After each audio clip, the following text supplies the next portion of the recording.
Hello friend, आज अपने बात करेंगे पावर फैक्टर के बारे में।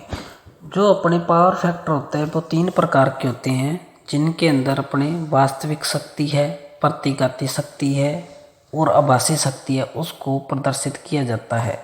तो तीन प्रकार की शक्ति होती है, जैसे मैं आपको चिप्स के माध्यम से बताऊंगा। जैसे अपने चिप्स का पैकेट है, चिप्स के अंदर जितनी अपनी चिप्स होती है तो वो अपनी वास्तविक चिप्स है या वास्तविक शक्ति कह सकते हैं। और वास्तविक शक्ति को किलोवाट किलोवाट के अंदर प्रदर्शित किया जाता है। और इसके अंदर जैसे अपना जनित्र है तो उसकी रेटिंग क्या होती है, किलोवाट में होती है या मेगावाट में होती है। तो ये इसके उदाहरण है। उसके बाद अपना KVAR है। तो KVAR अपनी प्रतिघाती शक्ति होती है, जितनी चिप्स के अंदर नाइट्रोजन भरी है। तो यानी कि अपना जो चिप्स के अलावा जो खाली भाग है, जैसे नाइट्रोजन जो भरी है, तो वो अपनी KVAR शक्ति से इसको प्रदर्शित किया जाता है। और KVAR को प्रतिघाती शक्ति भी कहते हैं। जैसे उदाहरण में अपना संधारित्र हो गया, ये अपना KVAR शक्ति को प्रदर्शित करता है और इंग्लिश में इसको रिएक्टिव पावर भी कहते हैं। और उसके बाद अपना है KVA शक्ति, या इसको अपने आभासी शक्ति भी कह सकते हैं। तो आभासी शक्ति है अपनी, तो वो यानी कि चिप्स और नाइट्रोजन, तो यानी कि पूरा दोनों का जो अनुपात है, दोनों को मिला के जो है वो अपनी KVA यानी कि आभासी शक्ति बनती है। तो उसे अपने आभासी शक्ति को KVA से प्रदर्शित किया जाता है। और इसके अंदर अपने जैसे अल्टरनेटर है और ट्रांसफार्मर है, ये क्या इसके उदाहरण हैं। तो ऊपर आपको दिख रहा है कि जो पैकेट के अंदर जो जितनी चिप्स है वो किलोवाट के रूप में है, और जो नाइट्रोजन है वो अपनी संधारित्र के रूप में है, और जो पूरा पैकेट है, फुल पैकेट है, वो अपना KVA शक्ति है। तो पावर फैक्टर जो निकालने का जो सूत्र है वो आपको नीचे दे रखा है, किलोवाट बटा KVA, यानी कि वास्तविक में चिप्स कितनी है यानी कि किलोवाट, और बटा पूरे पैकेट की कैपेसिटी है ना KVA। तो अल्टरनेटर और ट्रांसफार्मर की रेटिंग भी अपने KVA में लेते हैं। और उदाहरण में आपको मैं बता देता हूँ, जैसे किलोवाट है, तो किलोवाट है तो इसके अंदर आएगा अपना जनित्र, ये क्योंकि जनित्र की रेटिंग किलोवाट या मेगावाट में होती है। उसके बाद KVAR का उदाहरण बता देता हूँ आपको रिएक्टिव पावर का, तो वो होता है संधारित्र। और उसके बाद KVA तो KVA शक्ति के अंदर जैसे आभासी शक्ति होगी, और आभासी शक्ति के जो उदाहरण है तो वो अपना अल्टरनेटर हो गया, ट्रांसफार्मर हो गया, ये सारे क्या है KVA शक्ति के उदाहरण है। तो अगर आपको वीडियो पसंद आई तो आप वीडियो को लाइक, शेयर और सब्सक्राइब जरूर करें, और वीडियो को एक बार पूरा देखें और शेयर भी करें, कमेंट भी करें, और वीडियो पसंद आई तो चैनल को सब्सक्राइब भी करें। धन्यवाद। देखो दोस्तों, आज अपने बात करेंगे सिलिका जेल के बारे में। तो आपको इस वीडियो के अंदर दिखाई दे रहा है सिलिका जेल। तो आज अपने ट्रांसफार्मर के अंदर जो सिलिका जेल होती है उसका क्या कार्य होता है, कैसा कलर होता है, और जब नमी सोख लेती है या शुष्क अवस्था में है, इनके सभी के अपने विस्तार से इस वीडियो के अंदर चर्चा करेंगे। तो आप वीडियो के अंत तक बने रहें, और अगर वीडियो आपको समझ ना आए तो आप वीडियो को एक बार दो बार देखें, तो आपको वीडियो ज़रूर समझ आ जाएगी। और बाकी ज़्यादातर जो बुकें हैं तो उनके अंदर आपको सिलिका जेल के कलर के बारे में काफ़ी कन्फ्यूज रहती है। इस पर भी अपने विस्तार से चर्चा इस वीडियो के अंदर करेंगे। तो चलते हैं अपने टॉपिक की ओर। तो आपको इस वीडियो के अंदर जो नीले कलर के ये छोटे छोटे पत्थर की तरह दिखाई दे रहे हैं, ये सिलिका जेल है। सिलिका जेल क्या होती है, ब्रीदर के अंदर रखी जाती है। जो ट्रांसफार्मर का अपना भाग है, यानी कि इसको सबसन नलिका भी कहते हैं। तो ट्रांसफार्मर है, उसका जो सांस लेने का जो भाग होता है ब्रीदर, उसके अंदर सिलिका जेल को रखा जाता है।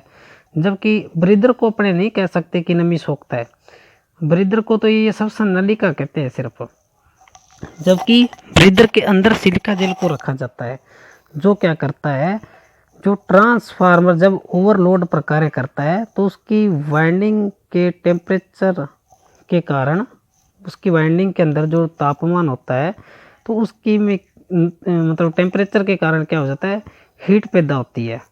तो उसके अंदर क्या होती है, ऐसे भी कह सकते हैं जैसे ट्रांसफार्मर को पसीना आता है, तो उसके कारण ट्रांसफार्मर की जो कहते हैं नमी है, उसको नमी आ जाती है। तो उस नमी को सोखने के लिए अपनी सिलिका जेल रखी जाती है, क्योंकि अगर नमी ना सूखेगी तो ट्रांसफार्मर प्रॉपर दक्षता पर कार्य नहीं करेगा, तो उसके तेल में नमी आ जाएगी, तो उसकी डाइलेक्ट्रिक स्ट्रेंथ होती है वो घट जाएगी।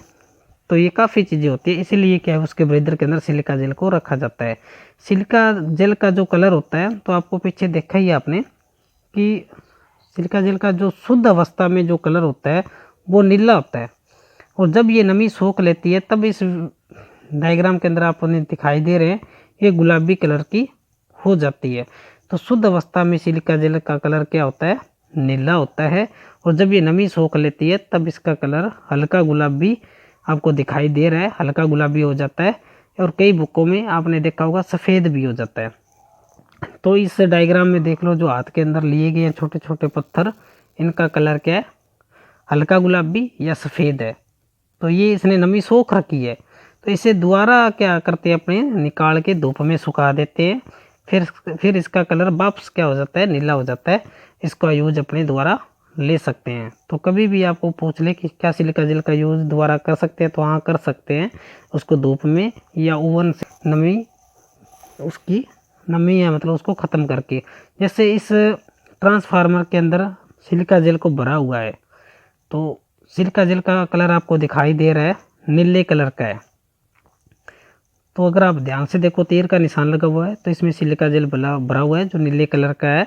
जब ये क्या करता है, नमी सोख लेती है सिलिका जेल, तो इस डायग्राम के अंदर आपको दिखाई दे रहा है कि जब सिलिका जेल ने क्या किया, नमी सोख ली है, तब इसका कलर है वो हल्का गुलाबी हो जाता है, या इसको अपने सफ़ेद भी कह सकते हैं। वैसे रियलिटी में जो कलर आपने दिखाई दे ही दिया है डायग्राम के अंदर कि हल्का गुलाबी होता है।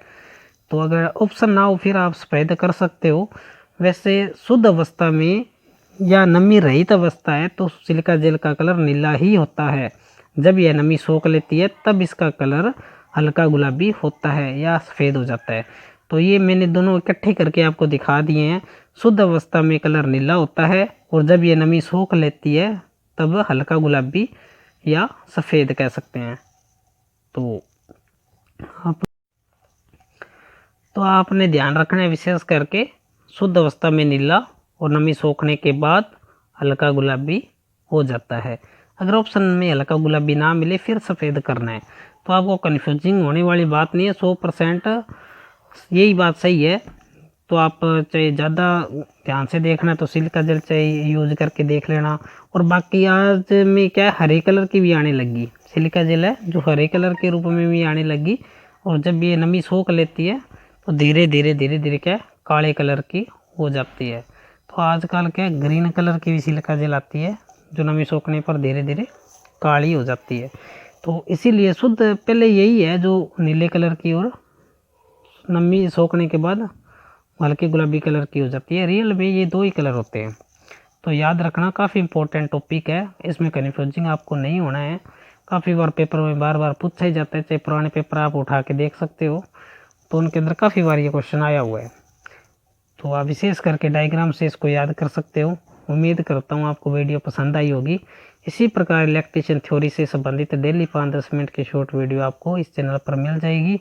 तो अपने मिलते हैं नेक्स्ट टॉपिक में, तब तक के लिए धन्यवाद। जय हिंद, जय भारत।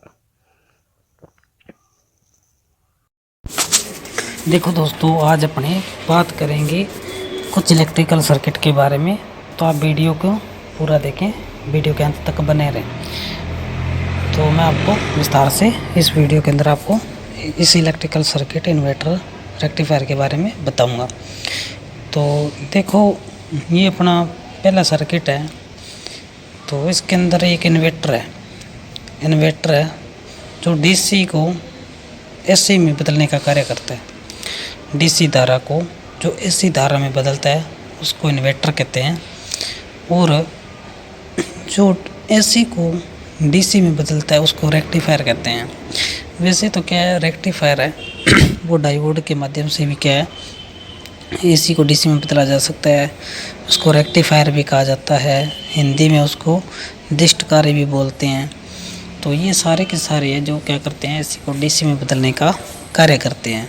लेकिन इनसे अपने जो डीसी मिलती है वो पल्स सेटिंग टाइप की डीसी होती है। इसके आगे अपने फिल्टर लगाते हैं जिसको हिंदी में शोधक कहते हैं, जो अपने को जिससे अपने को शुद्ध डीसी मिलती है।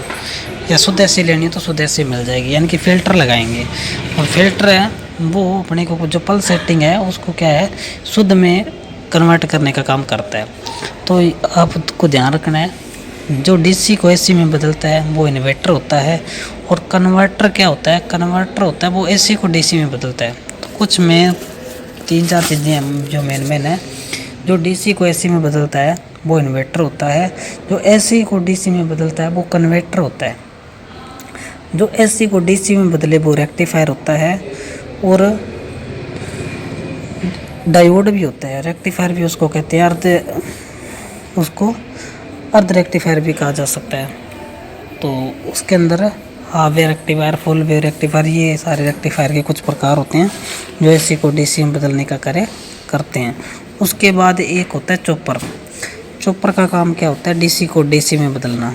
उसके बाद है एसी कन्वर्टर, या इसको साइक्लो कन्वर्टर के नाम से भी जाना जाता है, जो एसी को एसी में कन्वर्ट करता है। तो ये 5-7 चीज़ें हैं। जो डीसी को एसी में बदले वो इन्वर्टर, जो एसी को डीसी में बदले वो रेक्टिफायर, जो एसी को डीसी में बदले वो कन्वर्टर, जो डीसी को डीसी में बदले वो चॉपर, जो एसी को एसी में बदले वो साइक्लो कन्वर्टर होते हैं। तो ये थी आज की अपनी छोटी सी वीडियो। उम्मीद करता हूँ आपको पसंद आई होगी। तो इसी प्रकार इलेक्ट्रिशियन थ्योरी से संबंधित आपको डेली 5-10 मिनट की शॉर्ट वीडियो आपको इस चैनल पर मिल जाएगी। तो आप वीडियो को ज़्यादा से ज़्यादा लाइक, शेयर और सब्सक्राइब जरूर करें। मिलते हैं अपने नेक्स्ट वीडियो में, तब तक के लिए धन्यवाद। जय हिंद, जय भारत। देखो दोस्तों, आज अपने बात करेंगे स्टार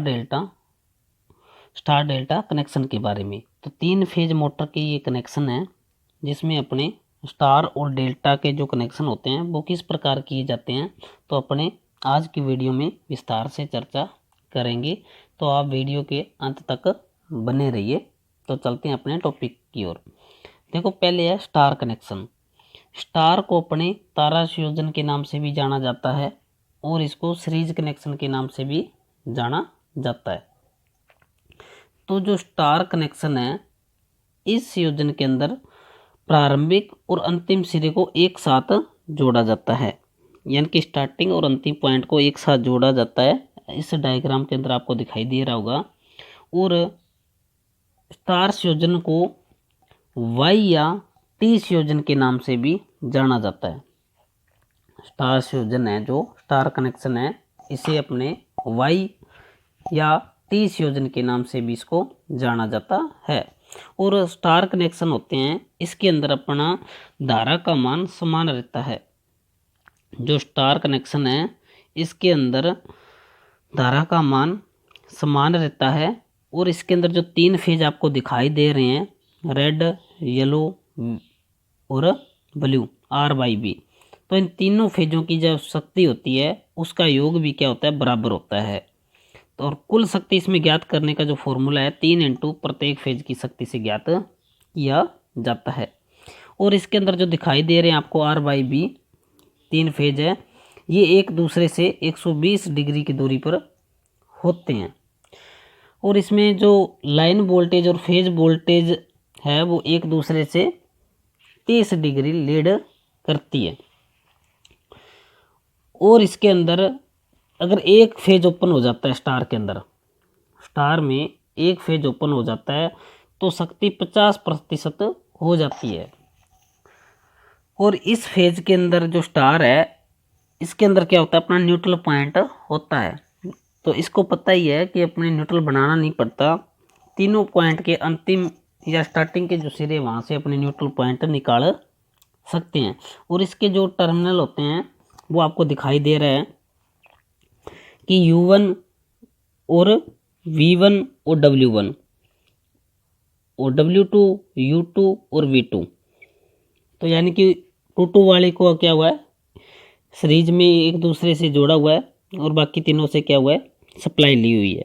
या ऐसे भी कर सकते हैं, U1 V1 और W1 को भी एक साथ जोड़ सकते हैं, टू वाले से सप्लाई ले सकते हैं। ऐसे भी इस कनेक्शन को जोड़ा जा सकता है। और नीचे आपको वाइंडिंग दिखाई दे रही है, एक रेड कलर की है, एक ग्रीन कलर की है, एक येलो कलर की है, यानी कि RYV 3 फेज प्रणाली है। और ये स्टार है, इससे अपने सिंगल फेज और 3 फेज सप्लाई दोनों प्राप्त कर सकते हैं। इसके अंदर क्या होता है, न्यूट्रल पॉइंट अपना होता है, जिससे अपने इसको कम लोड या ज़्यादा लोड पर भी इस संयोजन का यूज कर सकते हैं। तो उसके बाद नेक्स्ट अपना डेल्टा संयोजन। डेल्टा संयोजन को मेष संयोजन के नाम से भी जाना जाता है और इसको पाई संयोजन के नाम से भी जाना जाता है और इसको पार्श्व संयोजन के नाम से भी जाना जाता है। डेल्टा का वैसे मतलब सीधा सीधा होता है समांतर क्रम। तो इस संयोजन में पहली कुंडली के दूसरे सिरे को दूसरी कुंडली के पहले सिरे से जोड़ते हैं। जैसे इस संयोजन में पहली कुंडली के दूसरे सिरे को दूसरी कुंडली के पहले सिरे से जोड़ते हैं। और इस संयोजन के अंदर क्या होता है, लाइन वोल्टेज होती है वो फेज वोल्टेज के बराबर होती है, जबकि स्टार में क्या था, लाइन धारा फेज धारा के बराबर थी, लाइन धारा फेज धारा के बराबर थी और वोल्टेज उसके अंदर √3 गुना थी। जबकि डेल्टा के अंदर क्या होता है, वोल्टेज का मान समान रहता है। आपने समांतर क्रम पढ़ाई है, समांतर क्रम में वोल्टेज का मान समान रहता है। उसी प्रकार इसमें भी क्या होता है, फेज वोल्टेज लाइन वोल्टेज के बराबर होती है, जबकि धारा होती है वो क्या होती है, √3 गुना होती है। और इसके अंदर क्या होता है, 3 फेज में जो ये कुल शक्ति है वो तीनों फेज की शक्ति के योग के बराबर होती है। तो फॉर्मूला इसका यही होता है पावर ज्ञात करने का, P बराबर 3 फेज वोल्टेज फेज धारा कोस फाई। और इसके अंदर जो फेज अनुक्रम है वो 120 डिग्री पर होते हैं। 3 फेज है, जैसे 2 फेज 90 हो गया, एक फेज का भी 90 होता है, और 6 फेज है तो 60 डिग्री है, और 12 फेज है तो 30 डिग्री होते हैं फेज अनुक्रम। यानी कि 360 जितने फेज क्रम है आप उनको 360 से भाग दे दो, आपके फेज अनुक्रम आ जाएंगे। तो ये प्रणाली 2 फेज और 3 फेज पे नहीं लगेगी, बाकियों पे लग जाएगी। नहीं, 1 फेज 2 फेज पे नहीं लगेगी, बाकियों पे सभी पे लग जाएगी। तो आप 360 डिग्री का चक्कर होता है, तो उससे भाग दोगे तो सारे फेज अनुक्रम आ जाएंगे। तो ये डेल्टा संयोजन है। इसके अंदर जो फेज अंतर होते हैं वो 120 डिग्री पे होते हैं। और इसके अंदर जो लाइन धारा और लाइन वोल्टेज के जो मध्य अंतर होता है वो क्या होता है, 30 डिग्री थीटा होता है। और इसमें धारा होती है वो हमेशा पीछे रहती है, क्योंकि वोल्टेज है तो वोल्टेज आगे रहेगी, धारा पीछे रहेगी। कितने डिग्री, 30 डिग्री पीछे रहेगी। और इसमें सिर्फ और सिर्फ अपने क्या होता है, 3 फेज और 3 वायर पद्धति का यूज किया जाता है, क्योंकि इसमें 3 ही आपको वायर दिखाई दे रहे हैं, न्यूट्रल तो है नहीं इसमें, RYB। तो इसके अंदर क्या होता है, अपने 3 फेज सप्लाई ले सकते हैं। अगर अपने को न्यूट्रल चाहिए तो न्यूट्रल अपने क्या है, कृत्रिम रूप से बना सकते हैं। वैसे इसके अंदर न्यूट्रल होता नहीं है, अगर आपको कभी भविष्य में पूछ ले तो न्यूट्रल अपने बना सकते हैं इसमें कृत्रिम रूप से, यानी कि 2 वाइंडिंग के मध्य 2 प्रतिरोध जोड़कर अपने न्यूट्रल पॉइंट ले सकते हैं। और वैसे होता नहीं है, प्राकृतिक रूप से देखा जाए तो नहीं होता, कृत्रिम रूप से अपने बना सकते हैं। और इसके बाद अगर इसमें एक फेज ओपन हो जाता है, तो इसमें आउटपुट जो पावर है वो 57.7% ही रह जाती है, जबकि स्टार में क्या था, 50% रह जाती है, आधी हो जाती है। जबकि डेल्टा में क्या होती है, √3 कह दो या 57.7% रह जाती है। और कुल शक्ति आपको पता ही है, ज्ञात करने का फॉर्मूला 3 फेज वोल्टेज फेज धारा कोस फाई होता है। तो एक और भी है इसके अंदर, जैसे न्यूट्रल मैंने आपको बता ही दिया भाई, अपने कैसे प्राप्त करेंगे, किन्हीं 2 फेजों के साथ प्रतिरोध जोड़कर अपने न्यूट्रल पॉइंट निकाला जा सकता है। न्यूट्रल वैसे होता नहीं है इसके अंदर। तो ये ऊपर इस डायग्राम के अंदर आपको कनेक्शन दिखाई दे रहे हैं, U1 U2। U1 U2 V1 V2 W1 W2। तो इसमें सभी को क्या है, समांतर क्रम में जोड़ा हुआ दिखाया गया है। जबकि श्रेणी में क्या है, जो समान है जैसे W2 U2 V2 इनको श्रेणी में जोड़ा गया है। जबकि इनमें क्या है, W2 U2 V2 इनको एक दूसरे से, यानी कि W2 को U1 से और U2 को V1 से, V2 को W1 से जोड़ा गया है। तो ये थे अपने कनेक्शन। तो मोटी मोटी बातें यही है इसके अंदर कि स्टार के अंदर क्या होता है, लाइन धारा फेज धारा के बराबर होती है। डेल्टा में लाइन वोल्टेज फेज वोल्टेज के बराबर होती है। धारा अंडर 3 गुना होती है। इसके अंदर सीरीज आपको पता लग ही गई, UV W क्योंकि 3 फेज है तो 3 सीरीज निकलेंगे बाहर, U1 V1 और W1।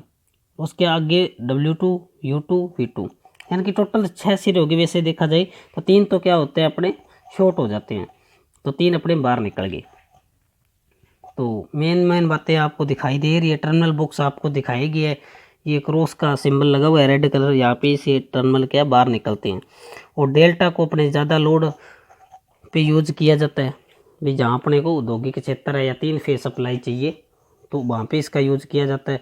जबकि जहाँ पे अपनों को सिंगल फेज सप्लाई भी चाहिए और 3 फेज भी चाहिए तो वहाँ पे अपने स्टार संयोजन का उपयोग किया जाता है।